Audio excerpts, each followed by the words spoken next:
Why do we play games? Why did I run into the mountains today?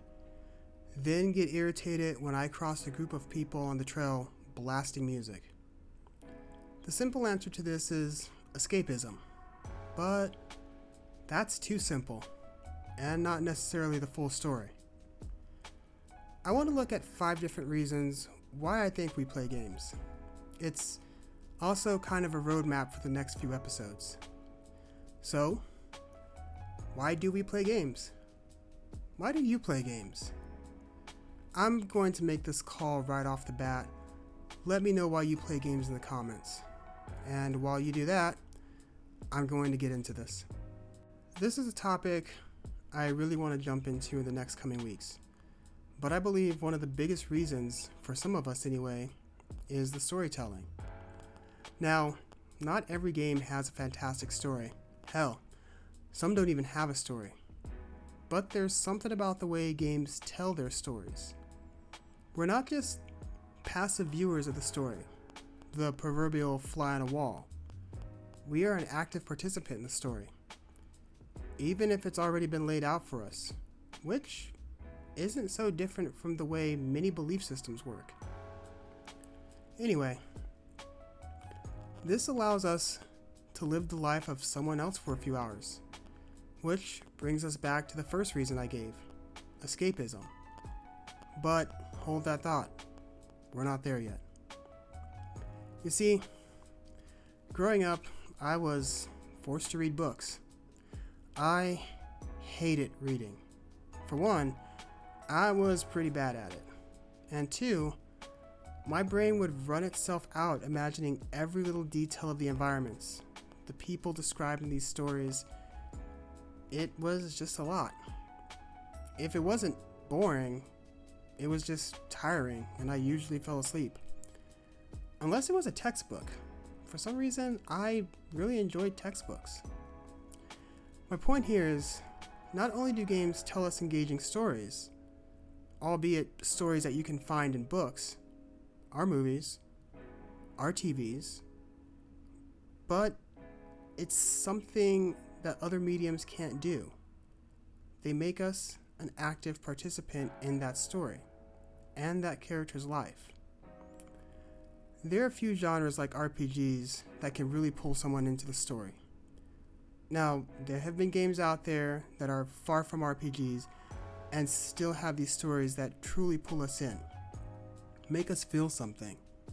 Right now, I'm thinking of Journey, but I don't want to jump into stories too deep.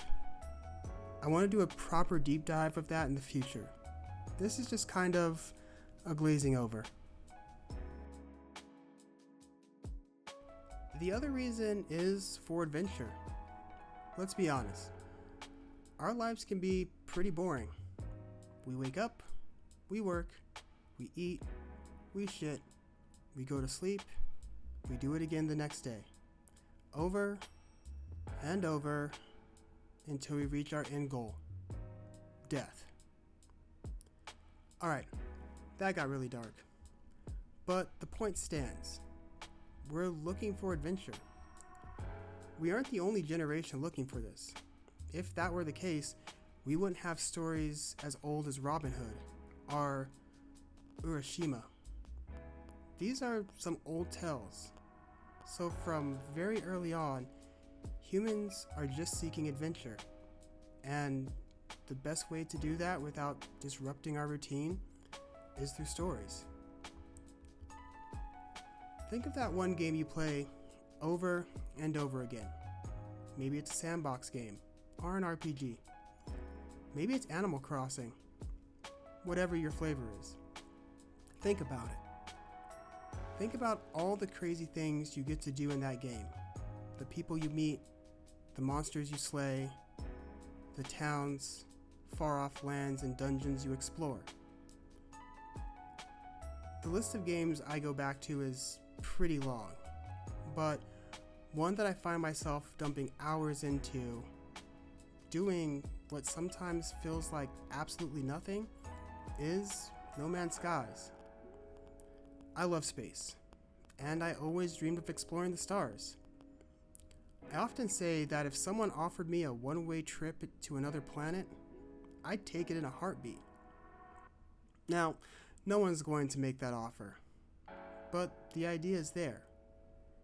I get to go on these adventures, seeing blue glowing grass, massive space jellyfish, fighting evil galaxy-dominating robots, finding the perfect little coastline to build my base on, and then fight evil galaxy-dominating robots.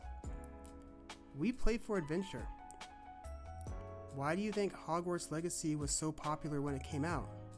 Never mind the controversy surrounding it.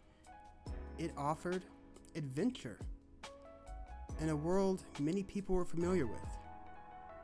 I was never a fan of Harry Potter, but I always liked the idea of the wizarding world. So I picked the game up, and I had myself an adventure. A great adventure at that. I'm Ravenclaw, by the way. Then there's a reason a lot of people think gamers play. They don't want to socialize. Well, I hate to break it to you haters, but gaming is highly social. If you want it to be. You've got MMOs, MOBAs, smaller online games.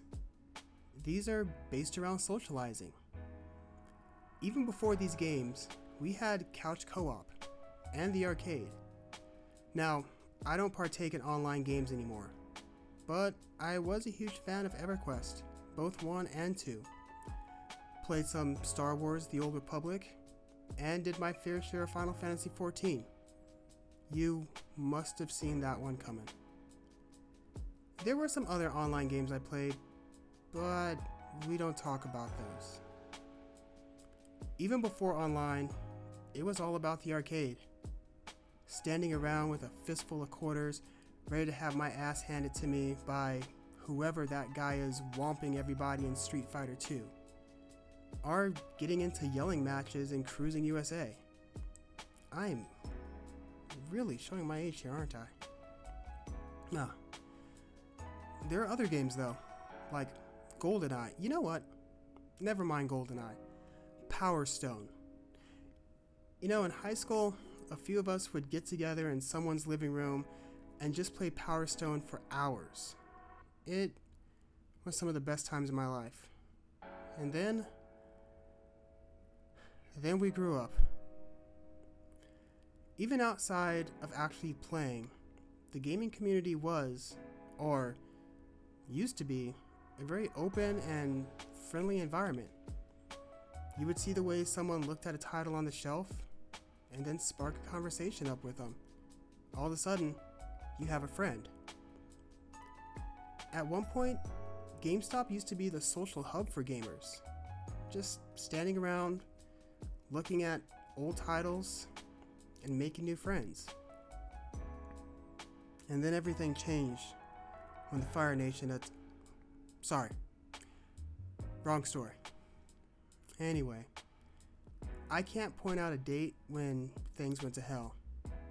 Another deep dive video perhaps. The thing is, gaming was never about being antisocial. If anything, for many of us, it was a means to be social. It isn't much different from you athletes, or your work buddies, or book clubs. We just had a certain flair to us. You know, games can be really challenging, and that's also a big reason we play. Not necessarily for the challenge, but to build confidence. Do you think the best athletes became the best athletes by birth? Probably not. Go on, throw your names out there. This guy was always the best. But you missed the challenge they faced to get there. Games offer that smaller, bite-sized challenge. That little bit of confidence boost some of us need. Dark Souls is a great game, but why do you think people keep going back to it?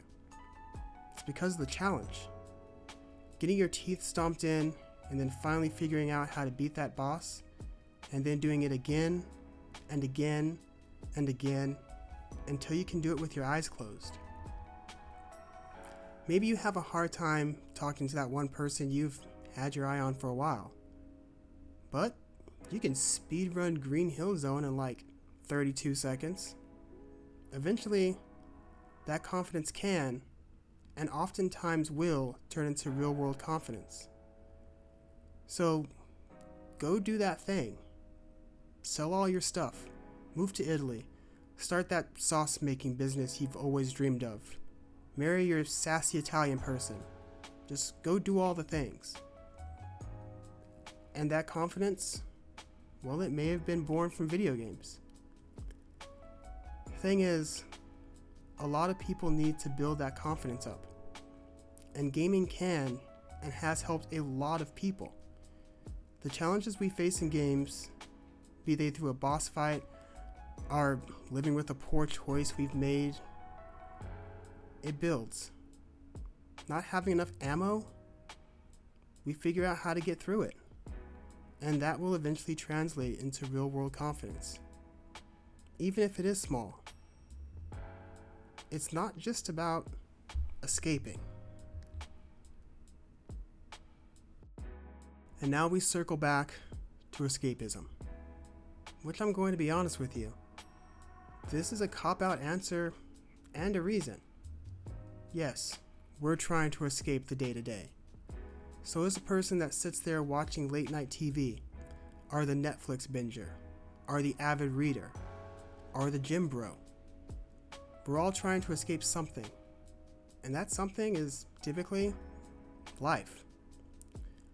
Explain to me why the person that plays games in his free time, and I'm going to say his, though I know plenty of women play games as well, men are typically unfairly targeted for this. Anyway, how is that guy any worse than the guy who reads books in his free time? So he reads. Maybe he just reads Dr. Seuss the entire time. How's the woman reading 50 Shades of Grey better than the woman who sinks hours into Stardew Valley? They're all doing the same thing. Escaping. Escaping into a world that isn't their own. Where they can be dominated, or where they can grow a farm in a tiny village. And I haven't forgotten about the movie watchers. There are people out there that can quote the entirety of Gone with the Wind. Have you seen that movie? It's really, really long.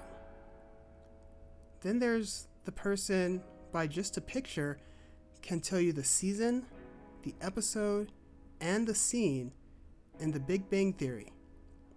Just from an image. It's all the same thing. Escapism is a cop-out answer, but it's a true answer.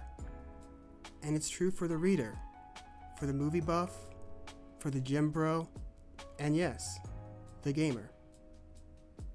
So, why did I run into the mountains today? And why did I get irritated with the person blasting music on the trail? Because I needed to get away for a while. And then, they remind me what I was trying to get away from. Okay, I think we can call it there. I want to get into many of these topics deeper in the future. But for now, let me know why you play games, or why you watch movies, or read books, or go to the gym. What does it do for you? I'd actually love to hear your thoughts on this, so leave those down in the comments.